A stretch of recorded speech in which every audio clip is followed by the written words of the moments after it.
Hi, and welcome to this week's broadcast. This week, we're talking You look very about... excited today. I What am made very you excited? I am very excited because this week we're talking all about late summer, which is a kind of unusual season, certainly for people in the West.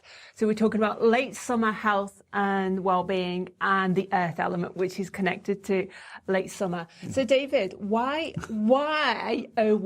do, in traditional Chinese medicine, why do they have a fifth season, this late summer season? Well, you just asked me that before we came on.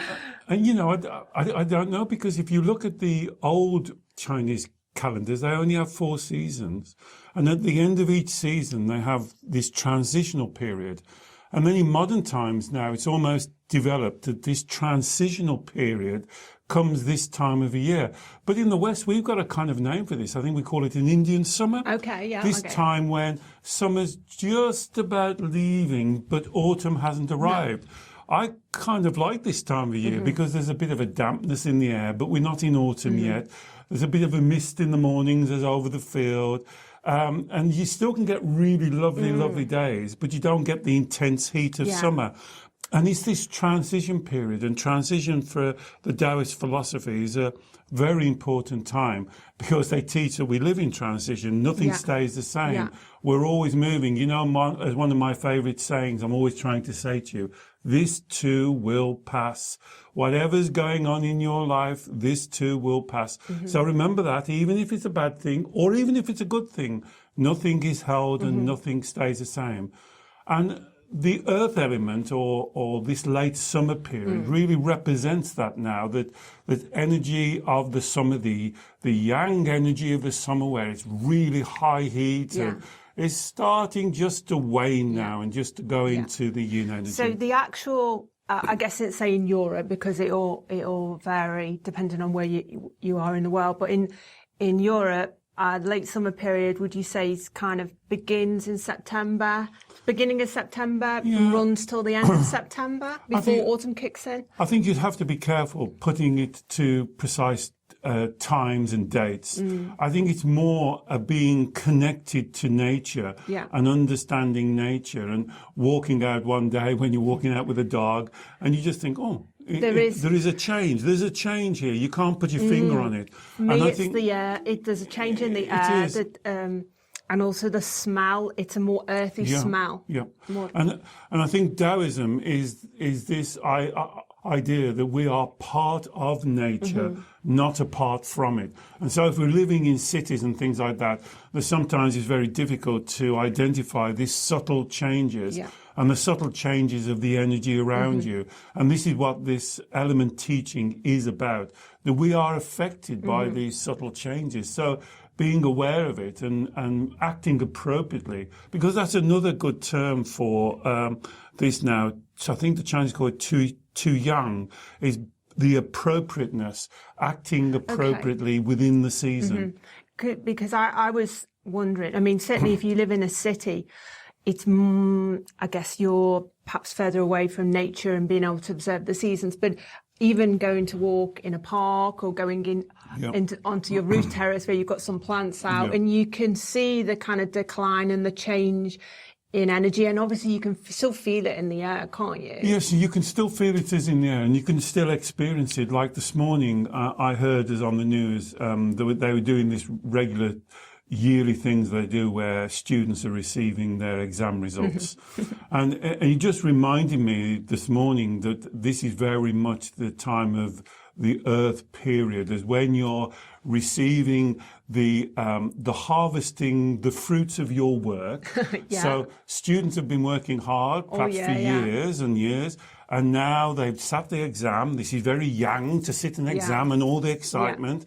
And then they have to sit back and they wait to see the harvest of what they've achieved. Very, very earth with this. And then now they can start to plan. They can start to plan what university, what courses they take, what lifestyles they take. Again, this represents this earth period, this time of harvesting, storing, getting ready to plan and to move on. And we can see, obviously, there's kind of parallels with nature and the cycle of of the ripening of the fruit, the blackberries, the harvesting of all the Well, wonderful we've experienced crops. this, haven't we? Because some of our students have been bringing in their produce from that's their right, allotments. yeah, which is And wonderful. I walked in the kitchen, and a lovely student, thank you, Ray, and thank you, Astrid.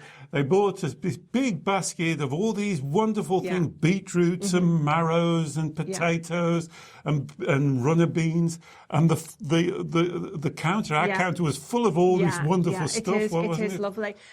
But going back to basics, why is it? I mean, I guess the whole of Taoist principles is about attuning to nature and being part of the flow of nature. Yes. I mean, why is that fundamentally so important? So why is it important? I mean, we're going to talk in a lot more detail about all the things you can do in the late summer season. But in principle, why is that important? Because you are nature. You are part of nature, not apart from it. And so all of the energy around you subtly affects you. This time of the year will subtly affect you. Some people will say, I love the spring, I love the autumn, I love the summer, I love the winter. Can't believe that people enjoy the winter. But some people say they enjoy the cold mornings sitting and the cold nights and sitting in front of a log fire and things like that. So that kind of distinguishes that we are operating in this energetic universe, and nature and the seasons are part of that energetic. And so that energetic affects us on some level.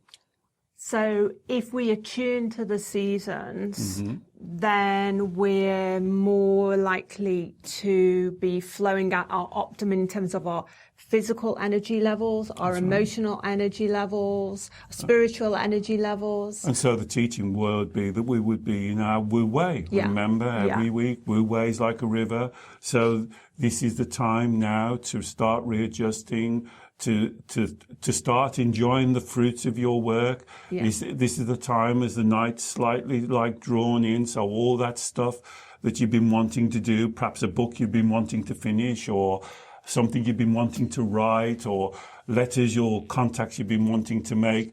This is the time to start to do it now.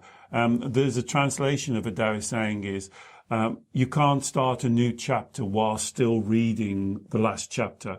So this is the time somehow to bring things to a close as after winter. Perhaps put your summer clothes away if you want it more practical.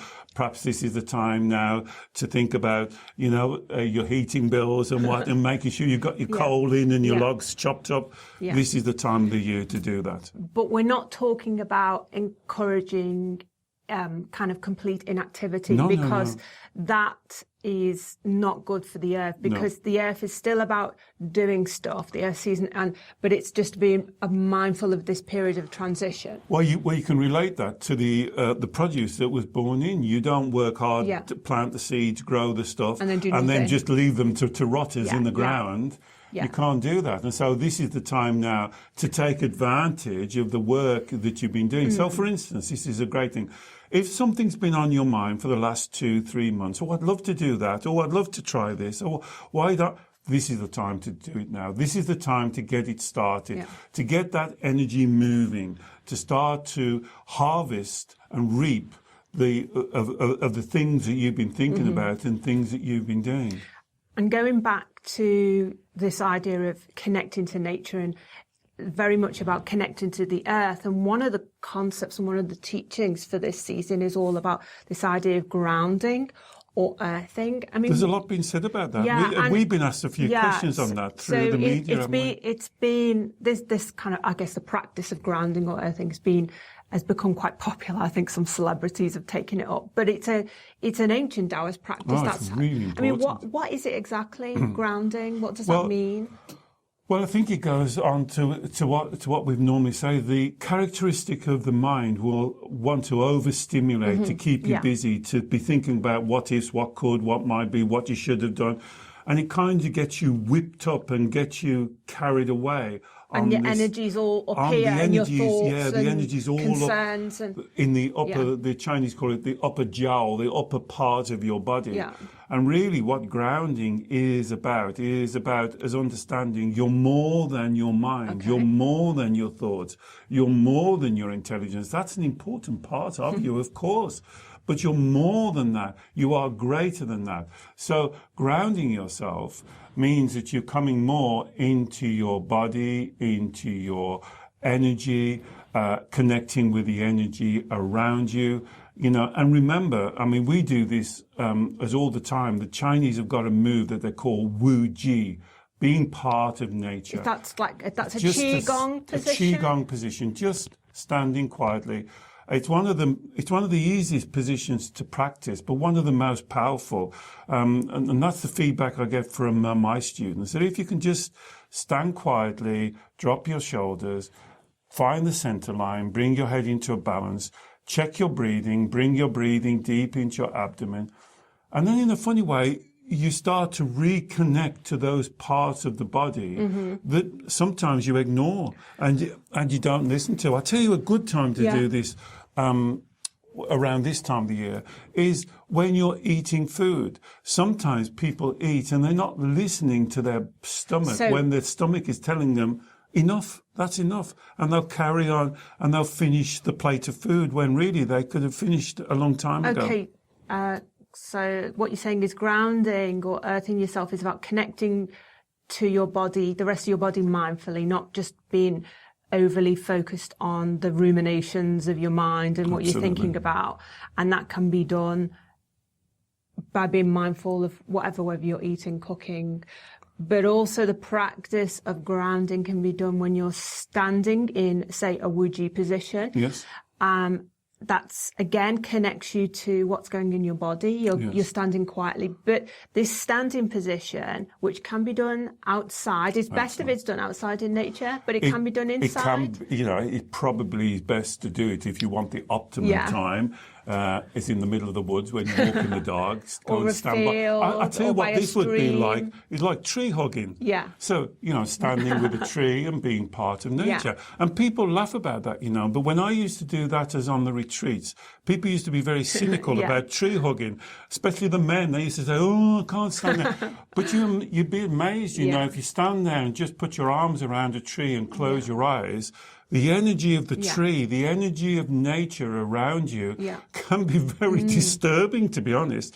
And just standing still and just listening to the birds, to the wind in the trees, all of this stuff that's going on around us all of the time, but we don't listen to it. There's a difference between noise and listening. And there's a difference between your body talking to you and paying attention to it, and it's telling you what it wants. And this is part of the balance. When the Chinese masters teach this, they teach this as being like the bamboo. So the bamboo grows on very poor soil, namely, but it's got very long roots. Yeah. And when the winds blow and the hurricanes come, the big trees, like we would call them big oak trees, can blow the branches off. But guess what the bamboo does? Just boing, just bends and flows. But it doesn't get uprooted because it has those strong roots. And you too have strong roots. You too are more than your mind. And this is the teaching. Don't fall into the illusion of your mind tricks of what if, what should, what you could have done, how could it have been better. And I'm going to go back to my teaching. Do not compare. Do not be judgmental. Do not criticize yourself or anyone else. Because when you do that, you're stepping away from nature. You're going into the mind illusions and games and tricks. And you're missing all the wonderment around you. So standing in nature connects you, I guess, in a much deeper, more profound way. Much more profound. And that can be done just 5-10 minutes. We're not talking about an hour, half an hour practice. But it's having that connection. And I know you've talked about when you actually physically planting your feet solidly on the ground, evenly, so they're nice and balanced between the 2 feet. There is so this is the feet. The soles of your feet. There's an important acupuncture point, isn't there, in the middle of the foot? What's that called?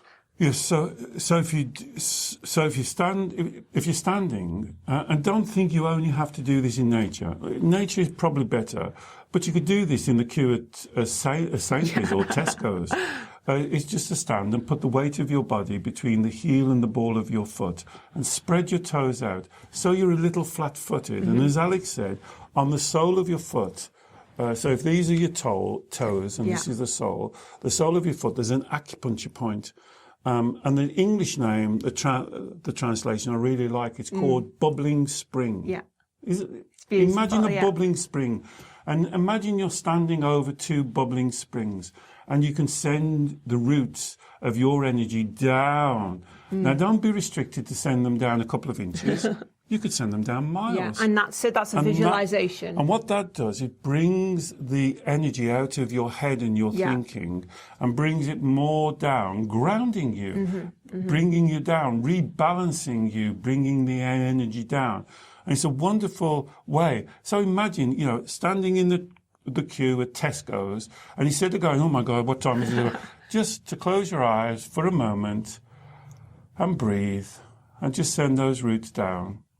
Now, nothing changes, but I will guarantee you'll have a better shopping experience. I should sell that to Tesco, shouldn't I? Yeah. We'd make a fortune. Well, the whole point is you'll have a better everything experience because you're less up here, more connected and aware of the world around you, whether that's in the supermarket, in your office, in the city centre, on the bus on the way home, or walking in nature. It's about connecting, grounding yourself to whatever it is you're doing, so that you're making the most of life. You're making the most of that moment. I think for me, when I take our dog Lily, I'll give her a name check. Our dog's called Lily, an English Springer Spaniel. And when you see her and you take her for a walk and you see her bouncing around in the grass, it's like a dolphin. We call it like a dolphin. That joy. Oh, the joy! Yeah. And you can just stand there and watch her obtaining fun and pleasure from just being in nature. Yeah. And really, our mind will kind of override that. And we do this terrible thing as human beings. We take things for granted. Yeah, all the time. We take the beauty. All the time. And I can remember one of the first times when I started to go to China, they were always saying things like, you are blessed, you are blessed. And it really didn't kind of resonate with me. But being grounded and standing in nature and standing still and just appreciating the earth around you. You don't, it's wonderful to look at a waterfall or a sunset but just look at the sky, look around you, look at a tree, stand by a tree, now we were just saying, you go around now and the blackberry bushes are already, take a blackberry and just put it in your mouth and just, this is how blessed we are, how wonderful life is. And we take all that for granted. And then the mind goes and rushes off and goes, oh, yes, but did you see the way that he looked at me? And, oh, look at the way that... Or I've got to be, what am I doing tomorrow morning? Or what has to be done. Exactly, or I've been in this queue for 2 minutes, or the traffic... and we miss the bigger picture. Okay. And grounding yourself this time of the year, the earth element, is very important for this appreciating that you are blessed and appreciating the transformation and appreciating the change and appreciating how lucky that we are. And sometimes we just have to stand, drop our shoulders, take a breath and look around. So if grounding is one, I guess, watchword to be mindful of in the late summer season, the other kind of key word I think is about digesting. Yes. Now, the organs that are associated with the late summer season and the earth element are the stomach, spleen and pancreas. Yes. So they're all kind of connected to the digestive process. Yes. So tell me more about that. How does that work? This principle of the organs being connected. So that's really interesting though, really, because if you think about digesting, standing, that we've been talking about, is digesting the energy around you. Yeah. Is digesting, there's everything that's going around you. So the spleen and the stomach and the pancreas do the same job. So in Chinese medicine, the spleen, it's got a funny translation. It calls it rots and ripens. Okay. That's the action of the stomach, rots and ripens. The spleen then takes the energy and transforms and transports it around your body, transforms and transports. So this is the image that I have. Think about a compost heap. Yeah. And you put all the organic produce on the compost heap, and it starts to emit like a kind of a heat. Yeah. And then the spleen comes along and takes that heat, because that could be and chi, uses that and uses it purposefully, exactly. positively. Yeah. So your stomach, how you put your food in, what you eat, how you eat, the times you eat, the speed you eat. Yeah, very important for me. I like that. Exactly. That's why I said it. The speed you eat, resting after you've eaten, Alex, not jumping up and rushing off, giving your stomach time to produce a compost heap, and then it rots and ripens. Then it gives off chi energy, like a compost heap gives off heat. Then the spleen gathers that, transforms it into energy, and transports it around your body. And this is this functioning of spleen and stomach. So you know what I'm going to ask now? The pancreas. So the pancreas takes part in this action, but actually this time of the year, the spleen and stomach are the most important issues to think about. The pancreas takes part and helps in both of those as dealing with the nutriments of the spleen and the stomach. But it then starts to get a little bit complicated. So if you're just thinking about this. Just think about those two main spleen things. And stomach. Spleen and stomach. Stomach rotting and ripening. Yeah. What you're putting into your stomach. What quality of the food. Are you putting in the right food at the right time? For instance, it's not thought in Chinese medicine now, as we're moving out of the summer period, to reduce raw foods. So cooling foods. Start to reduce your intake of salad. Don't stop it, of course. This is not about stopping things. But start to reduce the raw foods and start to increase the other foods, such as warming foods, soup. Which are very good for the stomach, because the stomach actually doesn't like cold foods. No. Digestion is helped by not hot or spicy foods. We're just talking about slightly warmer so warming or food. Lukewarm foods, even better than cold foods. So do you know what the best food for the stomach is, Alex? No, but you're going to tell me. Porridge. Porridge. Oh, well, I love porridge. Porridge Who doesn't love porridge? Time now is the best time. And that's like harvesting the oats. That's it is tuning harvesting in with the oats that come in. Making it nice and warming, because you're doing half of the job for the stomach, because the stomach turns things into porridge. And so if you have release porridge, carbohydrates. Slow release. That gives the spleen time then to gather the chi and transport it around your body.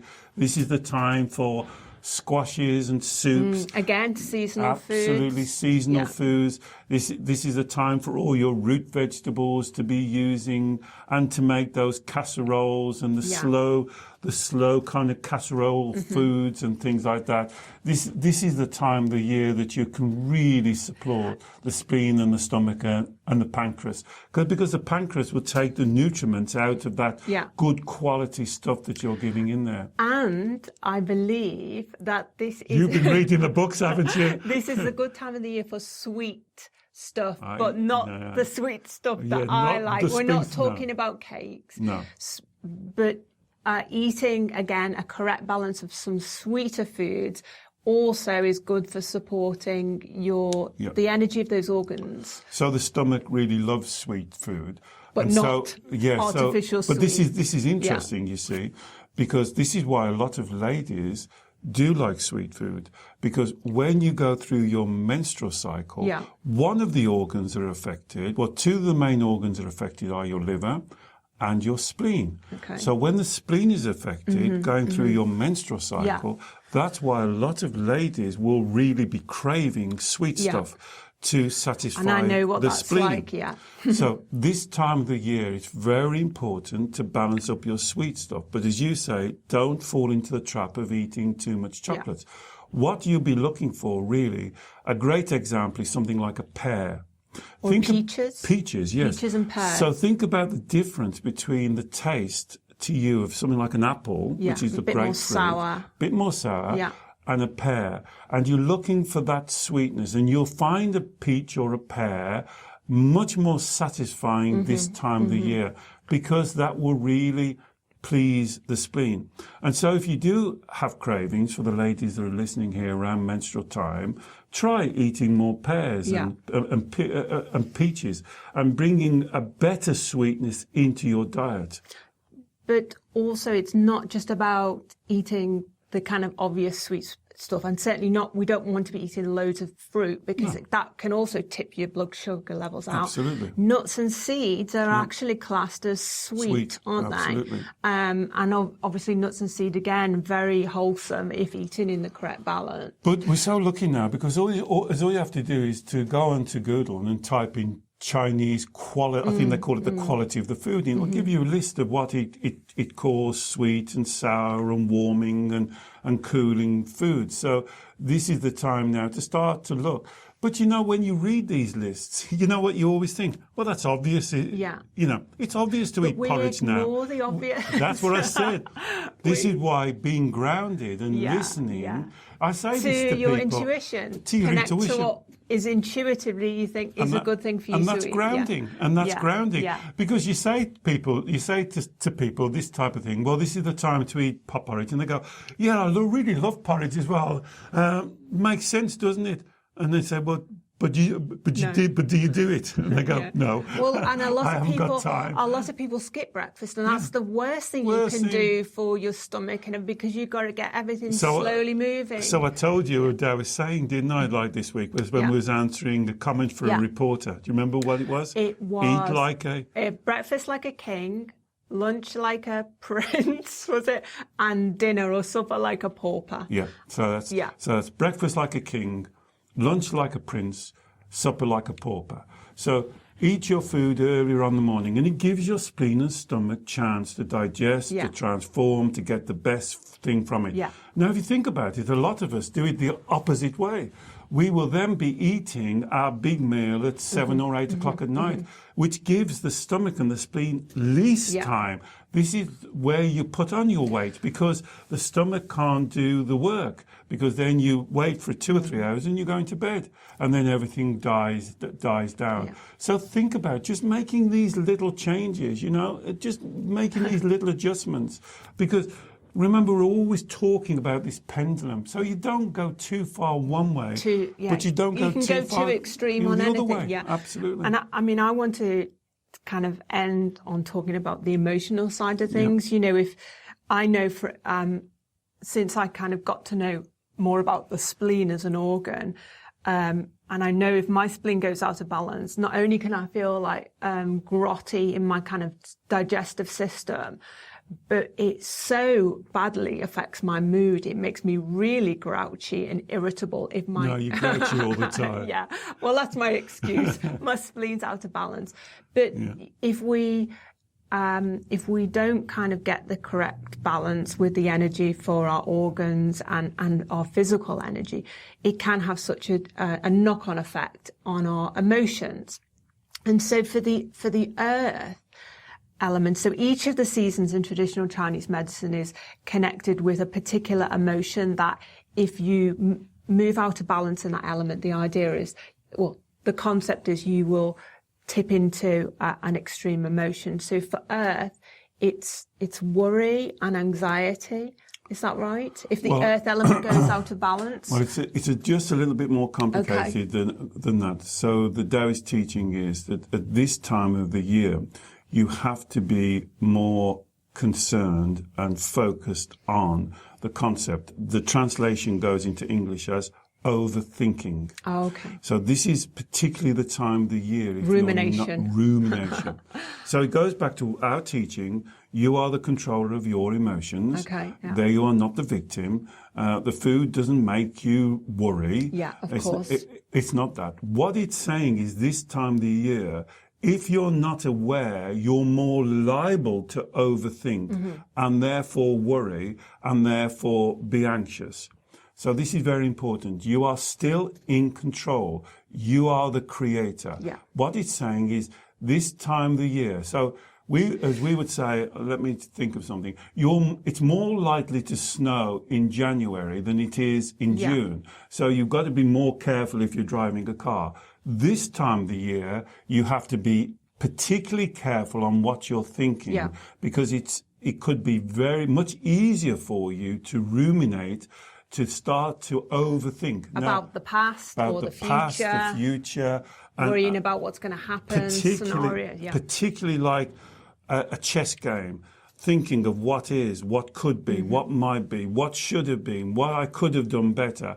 And if you're not careful, you'll get into what we call the carousel of despair, going round and around and around. Now, you see what we're doing here? Instead of the energy moving, being part of the transition, flowing forward, into, it becomes stagnated. Stuck, held. Exactly. And so that then will not help the thought process. Yeah. The thought process will get more stuck, and then you'll create more emotions. So this time of the year, it's very important to be much more aware of your planning. This is the time of year to plan, but to make sure you don't swing the other way. By over-planning. Excessive, exactly. Excess. And the other way, by under-planning, by just saying, hey, we just let the... To heck with it all. To heck with it all. We'll just see what happens. So it's the balance. The balance. And what I think is important about that point is, actually, you know, you can be as careful as your diet as you like. You can be, you know, do all these healthcare practices. You can ground yourself every day by going out into nature for 10 minutes. But if you don't control your thinking, that the thinking will tip everything out of balance. So it's being aware of the kind of multi-pronged. So it's the mind, body, spirit thing. So the body is the physical exercise we talked about, eating well. The spirit thing is connecting more to nature through grounding practice, but the mind and controlling the mind, particularly at this time of year, well, all times of year, but the overthinking and ruminating can tip that stomach energy, that earth energy out of balance, particularly now. Okay. So for instance, let's put this in practical terms. This is really relevant for those of you who say this terrible phrase, I'm a born warrior. You've got to be careful this time of the year, because you're already telling yourself, exactly, belief, you're a warrior, you're born, you can't do anything about it. All these are lies. Stop it. They're untrue. Stop it. You're not a born warrior. You choose to be a warrior. But this time of the year, you're more prone. So, you know, you've got to be more mindful about your thinking. Don't go into that overthinking, that rumination. Think about your decision. You are taking your time, make your plan, and then start to fulfill your plan. Isn't it funny this time of the year is when, you know, in a couple of weeks, the children will be going back to school, people will be starting new terms. So they've chosen their courses now, and they're choosing their courses right now. They've got their exams. See, so it actually falls into what we've done without realizing it. So there must be literally in the UK, millions of young adults now who've got their results, and now they're planning what university they go to, what courses they do. Not rushing into not rushing. Just now looking they're at the going next forward. step. Absolutely. And so it's stepping forward. It's stepping forward. Being part of the transition, being part of the flow. Not being rooted, connecting, but connecting to the flow. Can I just say one, just as we're talking about this, because this is what I get a lot now. If you are of that ilk, a younger person, planning your career or planning your college, be careful. Don't go into inactivity and don't put it off and think, well, I'll do it tomorrow, I'll do it next week. Procrastination. And also, don't be driven by what other people think you should be doing. So do take a moment, drop your shoulders, perhaps go for a walk, go for a coffee, sit about it, write down all of your objectives that you want to do, and then make a decision. And please then speak to other people, but make your decision. Okay, well, we've covered a lot of ground in this episode. Grounding, earthing, digesting, diet, emotional health, lifestyle practices. There's plenty to think about, as per usual. Great time of year. Great, fantastic time of year, which I love. If you've got any comments or questions, please let us know, and we're always happy to answer them for you. And we look forward to seeing you next week. Bye. Bye.